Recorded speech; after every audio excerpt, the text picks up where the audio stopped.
guys, I didn't see you there. I was just putting the finishing touches on this very video you're watching right now. So, I know this isn't the video I've been promising for like years now, and I just wasn't able to get around to it, and in order to give it its proper due diligence, I'm going to reserve it for the 10th anniversary, so that's going to be the goal for it, and you can hold me to those words. To compensate, I put up a poll to let you decide how I spend my day celebrating my 8th anniversary, and out of the near 600 subscribers I have currently, 10 of you gave it the time of day, and 6 of you went with the behind the scenes how I make videos video. So if this isn't the video you wanted to see, blame those people. Seriously though, I'm excited to talk about this. I figured it would come up eventually, and it's something right up my wheelhouse. So I hope you enjoy my take on content creation, and I'll see you right back here when you're done.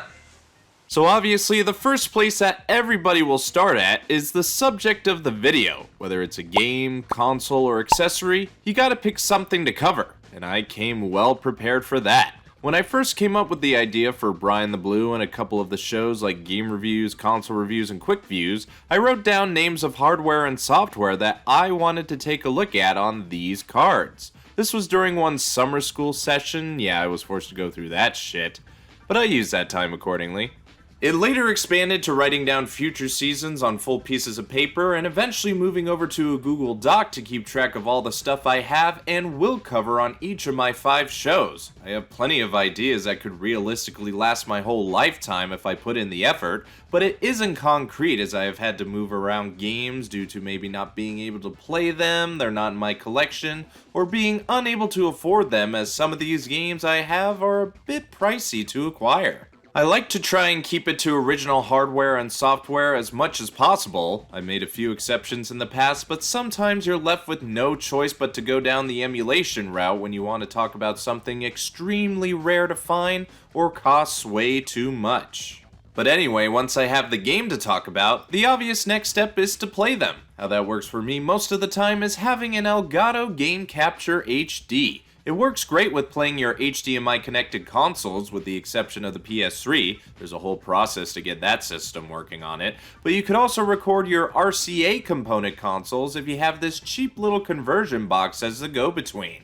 This results in lots of wires, but I think the results are pretty good all things considered. I play the game on one monitor while it gets recorded onto the computer. One tip I'd mention is that the recordings are saved onto the editing software and are usually exported afterwards, at least for me.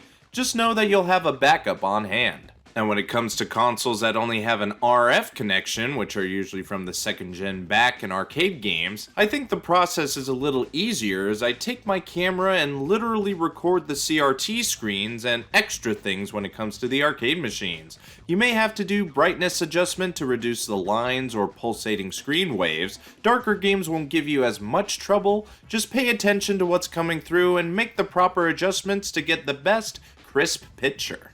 Now that I have all the footage I want, or can get, it's time I get out old Reliable and Microsoft Word and get writing. I don't write in the format like a screenwriter would, which I learned about in film school. I just figured out my own writing style and haven't veered away from it much since. I'll have sections of the video prompted if it's a series that calls for it, and I usually write big paragraphs of thoughts, observations, and opinions, breaking every now and then if it gets too big. I've started to recently write down key moments from my playthroughs to make searching for them easier to refine later when I'm going through the footage. I hate to leave anything out that I thought would be informative or induce a chuckle, as that has happened a couple of times. The process of script writing can take most of the day, even spilling over to 2 or more depending on the video. It can sometimes be the toughest thing to do, but I'm usually satisfied with the final product, especially when I get to the filming. Now let me just emphasize, I'm not telling you how you should make videos, this is just how I make my own content. I know my methods aren't perfect and I can definitely upgrade in some places. Case in point, I am the worst at proofreading my work.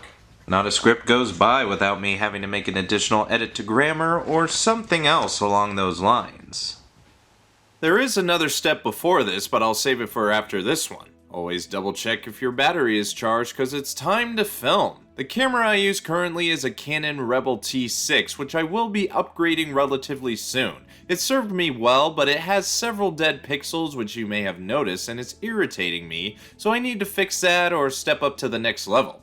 Anyway, it still does a pretty decent job of recording quality video, but I think I have more issues with it than I do compliments. Another issue I have is not seeing exactly where I am in relation to the camera lens, because I can't see the view screen like I could on my old Handycam. I either have to resort to looking at my phone when the camera's close enough, or shoot a preliminary shot before filming the scene to make sure focus and framing is perfect, but that hasn't always helped as my eyes aren't the best. Helps when they're in shades most of the time.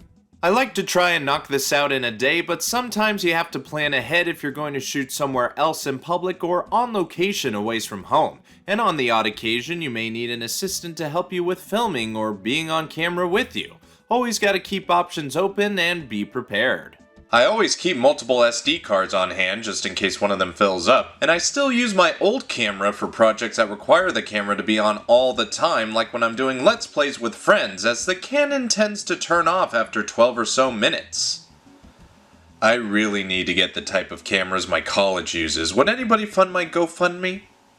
Now once we have all that together, we bring it to the computer and get straight into the editing bay. What I use I wouldn't recommend to anyone. It's a program called Pinnacle Studio Ultimate. It's a fairly simple editor to get into, but it doesn't do a whole lot of complex editing wizardry that you may see with other programs. God knows they try with plenty of toggles and things, most of which I don't touch. And heck, when I got what was their latest version at the time, when I was making the ET video, I wanted to implement their new feature of dynamic masking, but it didn't come out right. I even attempted it again for the latest QV opening, but that didn't work as I wanted either. Now, I do know how to work with Adobe products. I've been working with After Effects and Premiere for years now, and I'm even Avid certified, and that shit sucks. But I stick with Pinnacle Studio because it's what I'm the most comfortable with, and I think it would take me a while to get well versed in another editing program, so I feel like I'm pretty much stuck with it.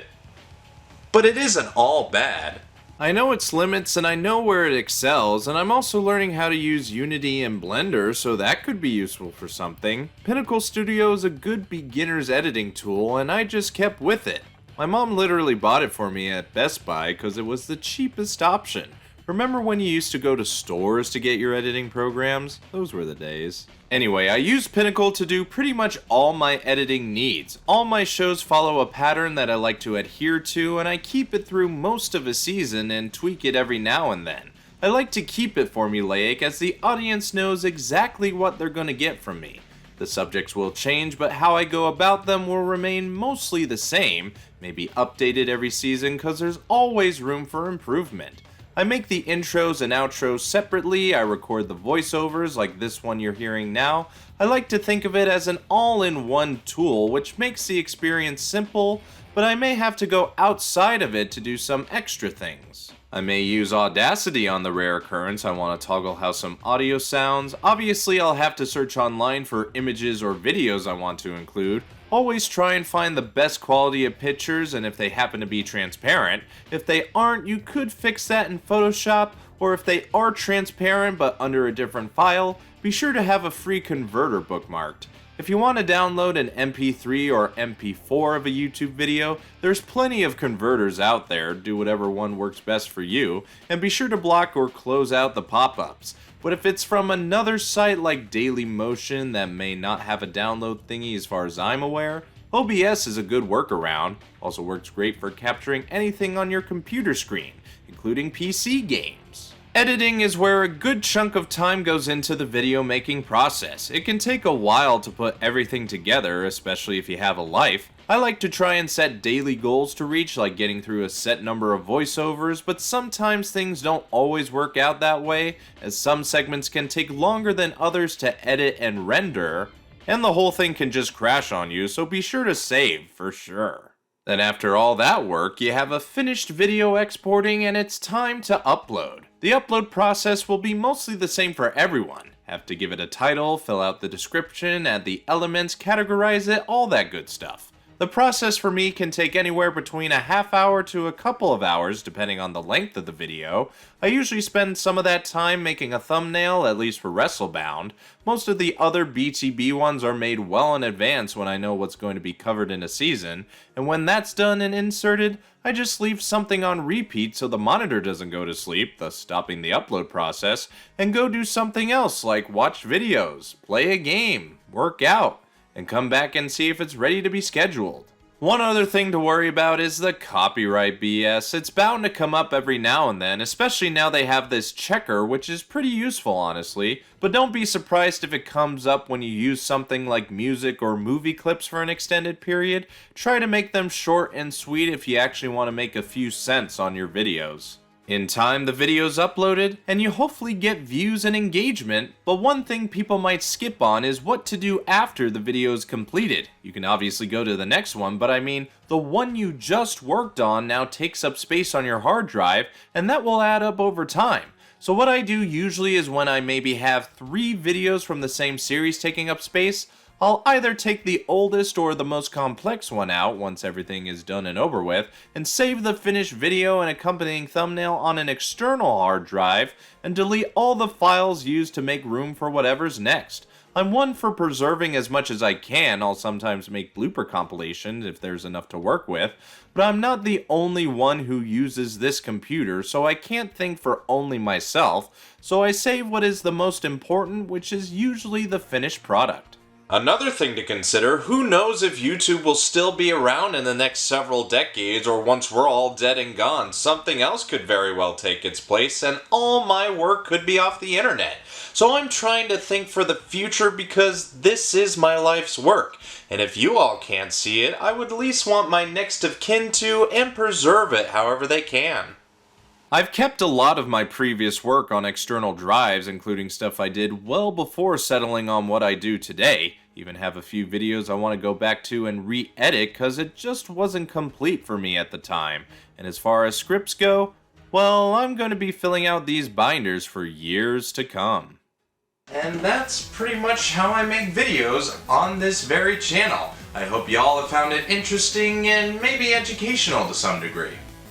Again, I'm not saying this is how you should go about it. There's plenty of ways I can improve on my craft. If all else, this was hopefully a good introduction on how to make content from someone that's been doing it for, God, 8 years now.